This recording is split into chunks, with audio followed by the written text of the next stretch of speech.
Now that we all know that the world is run by satanic pedovores, and let's not call them philes because the word phile or phile in Greek means brotherly love. There's no brotherly love in the consumption of our offspring. So now that we are all becoming aware and we know that this world has been run by satanic pedovores, what are we going to do? Are we going to use our anger to set boundaries with them? Are we still going to pay taxes? Are we still going to cooperate with this system that has been draining our energy for millennia? This is why we don't live very long. This is why we die so young. This is why we have so much stress. If they were to tell us that nutrition is important, and if they were to teach us how to care for our bodies, we would have listened to the alarm bells a long time ago that have been going off in our bodies and our hearts and our minds saying that something's not right. Now, if you're comfortable with the way the world is, please keep scrolling. There's no need to let me know that you don't agree, but I've been dealing with this my whole life, knowing there's something wrong. My body has been telling me.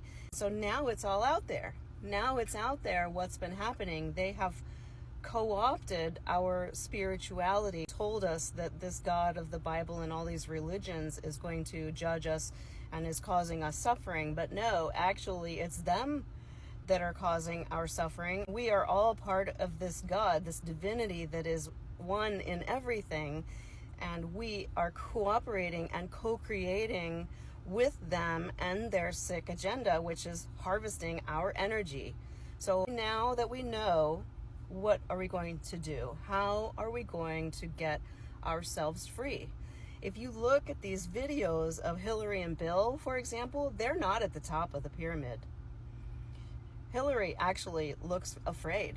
There's fear in her eyes. She did these things because, yes, she's not a positive person. She's evil and power hungry, but she never thought she would get caught. She never thought that she would have to be held accountable because she's lived her life as an elite, right? She feels like, how dare you ask me these things?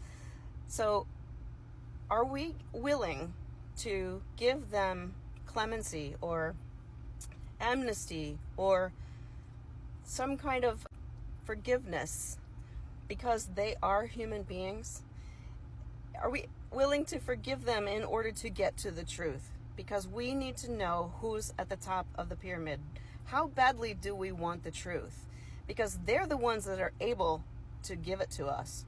But as long as we're calling for blood and calling for their heads, then we're kind of missing the point. The point is we need to know exactly what's been going on. We need all of it. We need all of the truth. And as long as we are holding the peons, which is what Hillary and those at the bottom of the top of the pyramid are, as responsible, then they're not going to give us what we need. We need the truth. We deserve the truth. And I'm not saying that they should get off scot-free, but we need to be careful with our words because they've abracadabraed us into this reality. We need to really pay attention to how we speak and how we feel, because how we handle the truth coming out little by little is going to determine the reality we create moving forward. So my point in this video is just to contemplate what exactly is it that we as a collective human race want to create from this point forward. Now that the truth is coming out, are we able to create a space within ourselves, within our communities, to integrate the pain and the truth of what's been done to us, how we ourselves have agreed with it and allowed it to happen? Are we able to be the spiritual, godlike beings that we could potentially be, withhold mediating justice and punishment equivalent to what they've done to us? So we have to be the bigger people with justice. They've taught us that there's this punitive God in heaven that's going to judge us and decide our fate, when actually we're the ones that decide our own fate. There's an energy called karma. So what we put out, we get back. So we have to be careful how we decide to mitigate or delegate truth and justice to the people who have been perpetrating. It's a spiritual war. We're involved spiritually. So if we don't ourselves know anything about spirituality, it's time for us to learn the truth about our reality. It's also time for us to mediate, I suppose, is really the only word I can think of at this time. So we're suffering from being traumatized for all these decades. And now this stuff has to come up in order for us to move past this and to heal. So my question is, are we able to do that? Are we able to hold the space for our healing and also for the whole truth to come out?